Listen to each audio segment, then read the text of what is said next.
Plagiarism, what it is and how to avoid it. Plagiarism is the act of taking the words, ideas, or research of another person and putting them forward without citation as if they were your own.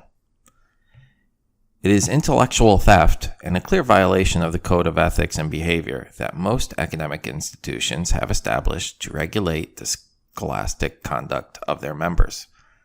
Most colleges and universities have their own policies that define plagiarism and establish guidelines for dealing with plagiarism cases and punishing offenders, but the penalties for plagiarism are usually severe, ranging from an automatic F in the course to temporary suspension or even permanent expulsion from the school. Plagiarism, in short, is considered a very serious academic offense. If we look simply at the dictionary definition, it would seem the acts of plagiarism are readily identifiable. And indeed, some instances of plagiarism are obvious. Deliberately copying lengthy passages from a book or journal article, submitting an essay written by a classmate as your own, or purchasing or downloading whole papers and submitting them under your name. However, although some students unfortunately make a conscious decision to plagiarize, many more do so inadvertently. The reason is that, unlike the instances cited above, some situations in which you might use the words, ideas, or research of another may seem murkier. Because of its seriousness, it is essential that you know exactly what kinds of acts constitute plagiarism. This chapter clarifies the concept and gives you some advice on how to avoid plagiarism. What is plagiarism? Read the following scenarios. Which of these would be considered plagiarism? 1. A student borrows a friend's essay to get some ideas for his own paper. With his friend's permission, he copies portion of her essay, taking care, however, to cite all the sources she included in the original. 2. A student finds useful information on a website that is not under copyright. She downloads and incorporates sections of this website into her paper, but does not cite it since it is in the public domain. 3. A student derives some key ideas for his paper from a book. Since he does not quote anything directly from the book, he does not provide any footnotes. He does, however, include the book in his bibliography. 4. A student modifies the original text of an article by changing some words, leaving out an example, and rearranging the order of the material. Since she is not using the exact words of the original, she does not include a footnote. The answer is that all 4 of these scenarios illustrate examples of plagiarism. In the first instance, the issue is not whether the student has permission from his friend to use her work. As long as the student is submitting work done by another as his own, it is plagiarism. Citing the sources that his friend has used does not mitigate or lessen the charge of plagiarism. In the second example, the fact that the student has used material that is not protected by copyright is irrelevant. She is guilty of plagiarism because she has submitted the words of another as her own. The third instance illustrates that the definition of plagiarism encompasses the use not only of someone else's words, but also that person's ideas. You must always acknowledge the source of your ideas in a footnote or an endnote, even if you specifically include the source in your bibliography. Finally, in the fourth example, changing some of the words, reorganizing the material, or leaving out some phrases does not constitute a genuine paraphrase. Moreover, even an effective paraphrase requires a footnote. As a history student, you are part of a community of scholars. When you write history papers, you become part of the intellectual conversation of that community. The published words and ideas of the historians are there to be used, but as a matter of intellectual honesty, you are bound to acknowledge their contributions to your own thought. Avoiding plagiarism. Most unintentional plagiarism can be traced to three sources: confusion about when and how to cite sources, uncertainty about how to paraphrase, and carelessness in taking notes and downloading internet materials. Citing sources to avoid plagiarism. When you derive facts and ideas from another writer's work, you must cite the sources of your information. Most students are aware that they must cite the sources of direct quotations. However, students sometimes assume, erroneously, that direct quotations are the only things they need to cite. In fact, borrowing ideas from other writers without documenting them is a form of plagiarism every bit as serious as taking their words. Therefore, you must provide citations for all information derived from another source, even if you have summarized or paraphrased the information. Furthermore, you must also cite your sources when you use other writers' interpretations of a historical event or text. For example, in The Devil's Snare, historian Mary Beth Norton argues that the Salem witchcraft trials of 1692 can be understood only within the context of the Second Indian War. If you find her argument convincing and discuss this connection in a paper on the Salem witch trials, you need to provide a citation acknowledging Norton as the source of this idea. In short, whenever you use information derived from another person's work, build on another writer's idea, or adopt someone else's interpretation, you must acknowledge your source. This enables your readers to distinguish between your ideas and those of the others.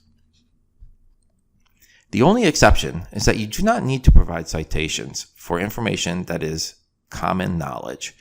Common knowledge is generally defined as well-known facts that are found in multiple reference works and are not subject to debate. For example, you might have learned from a particular book that the Civil War spanned from the years 1861 to 1865, but you do not have to cite the book when you include this fact in your paper.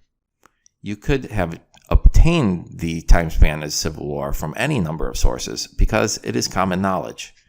The more you read about your subject, the easier it will be for you to distinguish common knowledge from information that needs a citation. When in doubt, however, it is better to be safe and cite the source. For additional information on quoting and citing sources, including documentation models, see Chapter 7. Note: one practice that will help you to avoid plagiarism is to keep all your research notes and rough drafts in separate files. Then, as you prepare your final draft, you will be able to check your notes if you are uncertain about whether a particular phrase is a direct quotation or a paraphrase, or where an idea or a quotation came from. As noted in Chapter 5, a number of useful online citation tools can help you build your bibliography and create correctly formatted citation. These tools can help you keep track of the sources you have quoted or consulted. Paraphrasing to avoid plagiarism. Most students know that copying a passage word for word from a source is plagiarism. However, many are unsure about how to paraphrase. Consider, for example, this passage from a recent book on the history of food and the unacceptable paraphrase that follows. Original passage. The slave trade destroyed families, killed spiritual expression, and undermined the material world of transplanted Africans. This cultural holocaust was comprehensive, ruinous, and unrelenting. Remarkably, however, slaves refused to acquiesce to the brutality completely. They refused to sacrifice their basic sense of humanity. In fact, faced with such adversity, West Indian slaves discovered unique ways to forge a culture that blended their African heritage with New World conditions. However, desperate those conditions may have been. Cast adrift in a sea of violence and greed, they sought, against all odds, to cling to at least a semblance of their inherited traditions. The most notable of these traditions was culinary. Unacceptable paraphrase. Slavery ruined families, destroyed religious expression, and damaged the material world of the Africans who were brought to the West Indies. This cultural destruction was complete and unending. Amazingly, however, slaves didn't give in. They refused to sacrifice their basic sense of being human. In fact, faced with such hardships, they found unique ways to make a new culture that brought together their African heritage with conditions in the New World. In spite of violence and greed, they tried to hold on to their inherited traditions. The most notable of these was food. In this example, the writer's attempt to paraphrase results in plagiarism, despite the fact that the second text is not an exact copy of the original. First, the writer has not acknowledged the source of his information. Even though there is no distinct quotation, a citation is required. Second, this paragraph would be considered plagiarism even if the writer acknowledged the source of the material by including a citation. The writer has used a thesaurus to find synonyms for several words. Destroyed has become ruined, comprehensive has been replaced by complete, and hardships has been substituted for adversity. In addition, several words or phrases in the original have been left out in the second version, and the original word order has occasionally been rearranged. Nevertheless, these changes are merely editorial. The new paragraph is not significantly different from the original in either form or substance. It is simply too close to the original to be considered the work of the student. To write a genuine paraphrase, you need to think about what the source says and absorb it. Once you understand the content of the source, you can restate it in an entirely original way that reflects your own wording and style. Consider, for example, this paraphrase of the same passage. Acceptable paraphrase. According to historian James McWilliams, the slave trade has had a devastating effect on the family structure, religious practices, and ways of life of the Africans who were brought to the West Indies. Despite the incredible hardships they endured, however, these men and women managed to adapt elements of their traditional practices to the new and often terrible circumstances of their lives as enslaved people. In this process of building a new cultural identity, McWilliams argues food played a central role. Footnote 2. This paraphrase is more successful. The writer has assimilated the content of the source and expressed it in his own words, relaying to the reader his understanding of what McWilliams said.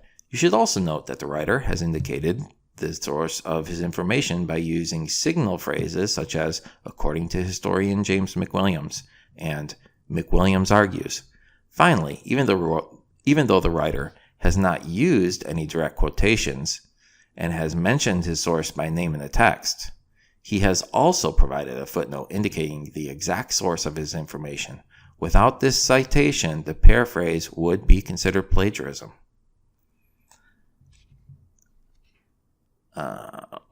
At this point, please note the table called Tips for Writers Avoiding Plagiarism.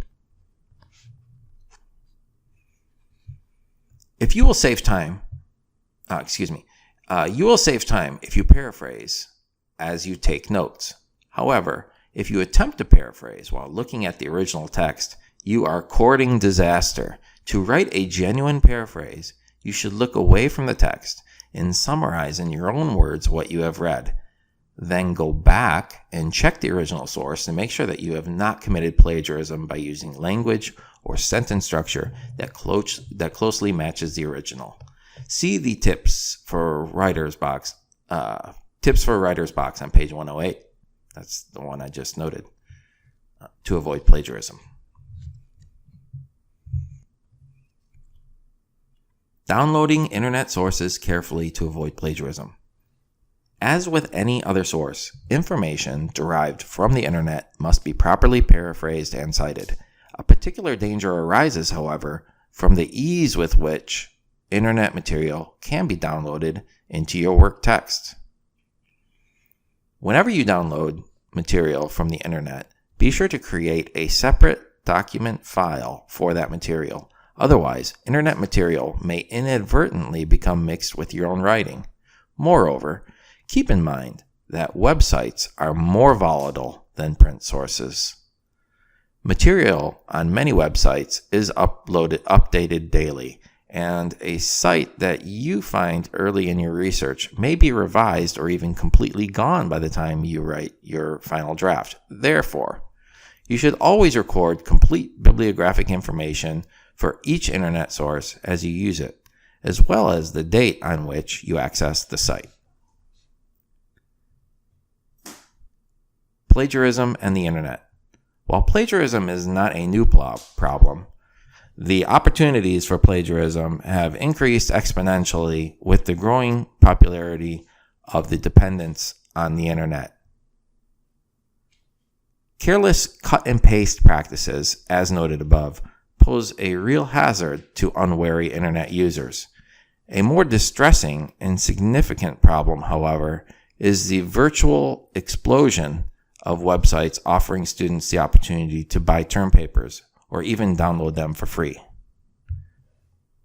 Often presenting themselves as sources of research assistance, these sites afford countless possibilities for plagiarism under the guise of providing help to students who are in a hurry or under pressure or working on a deadline. Many of these websites bury in the facts or About Us sections the caveat that students should use the website's papers only as models for their own papers. They are, of course, quite right to include this warning. However, before you decide to use the research assistance these websites claim to provide, consider the criteria for evaluating internet sources provided in Chapter 2. If you are allowed and or expected to incorporate web-based materials into your research, you need to take special care to make certain that the sites you are using are reliable. In determining the usefulness of a website, you should always ask about the author's credentials. For many of these quote-unquote paper mill sites, the author of the paper is anonymous and may even be another student. Why then should you trust the information the paper provides? Similarly, the website's URL should cause you to hesitate. Paper mills typically have a .com extension rather than a more trustworthy .edu or .gov extension that you might expect from a true academic site. You should also consider whether you would really want to list the site in your bibliography. Your professor probably will not be impressed with a bibliography entry for schoolisrotten.com. Finally, if you are ever tempted, you should also realize that if you found that website, no doubt your professor can find it too. It is not very hard. Indeed, it is quite simple for a professor to track down the source of a plagiarized paper. And remember, the consequences can be devastating. Final note, ignorance about what constitutes plagiarism is not usually considered an acceptable excuse by professors or administrators. Read your school's policy on plagiarism and make sure you understand it. Finally, if you have any doubts or clarification, ask your teachers